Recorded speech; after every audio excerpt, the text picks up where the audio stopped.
Hello, everybody. I'm a practicing therapist and a doctoral student of psychology. Today, we're going to talk about signs an avoidant deeply misses you. Like they truly miss you, but they're suppressing it. That's why I think this video is important because these two things kind of contradict themselves from the outside, right? If you see an avoidant, you might think they're not missing you at all. They don't care about you. They have moved on with their life, but in actuality, they are suppressing themselves. And a lot of times people might come to me, book a call with me and mention, I feel like they miss me and I feel like they want to connect, but I'm not really sure because I'm also seeing A, B, and C, which is a suppression. And a lot of times these relationships can be pretty complicated. So, those types of things, if you have something very specific you need to talk about, you can book a call with me that's pinned in the comments, but you can also email me. I share this with in pretty much every video, but I want you guys to understand. I understand that, sometimes things are more affordable in certain directions and emailing is a good option for that. You can write whatever you need to in that little comment box and I will see it. I'm the only person that sees it. And so you will still get a detailed response from me via email, okay? So that's pinned in the comments. The first one is actually they put in a lot of effort to fight their feelings. This is vague because every single avoidant does it kind of differently. Speaking of calls that I've had with you guys might say, yeah, my ex has been like going on all these trips. And you're like, they look like they're having a good time. And I'll ask, okay, have they ever been a person to take trips when you guys were together? And you might say, just an example based on things I've seen, no, they always wanted to stay indoors. We barely did anything. In fact, they barely did anything. They barely left their house. And I will ask, okay, so suddenly they're taking all these trips. What do you think that means? And you might tell me, example, well, it means that they're so happy without me. So I want to challenge that. Don't you think it could mean that they're suppressing and using trips to avoid the memory of you? Perhaps that when they're alone in their house, they remember you.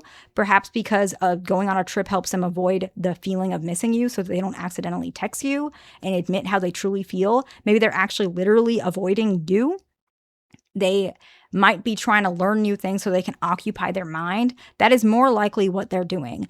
It's harder to believe because a lot of you guys like to tell yourself that you're not valuable, that you're not lovable. And so it's very hard because you might think, how can someone love me? How can it be so hard to get over me?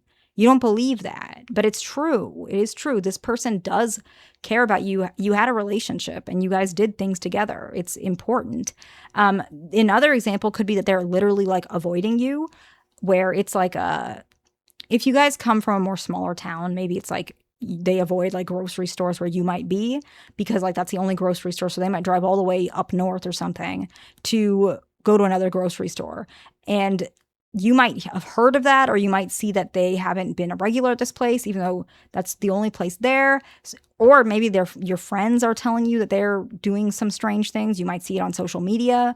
They might engage in hobbies more commonly. They might avoid the memory of you. These are things that you might see. You might not know it, but maybe you've heard of it through other people, or you're noticing it through maybe how they post.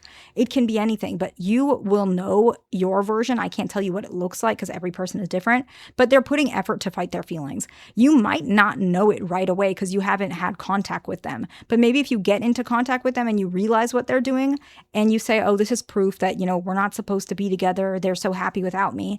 I would challenge that. The next one is they stay friends with you. Oh gosh, I might even laugh with this one because this is so common. Like, how many of y'all have, sorry, but like, this is most common reason why I mean, I'm happy to help, but this is so common where you guys will be like, my ex and me are friends. And then I'll say, what does a friendship look like?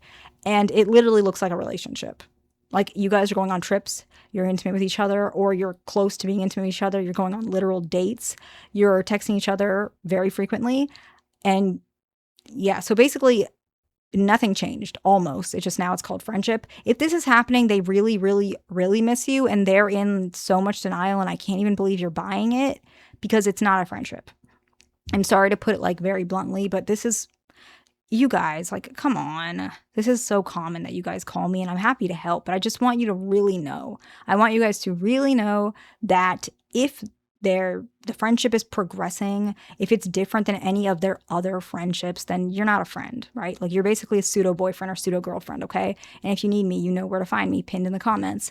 The next one is initiating contact, okay? So this is an interesting one because usually this one comes before the friendship one, where they start sending you like, funny messages, a TikTok video, something that sparks conversation, even indirectly.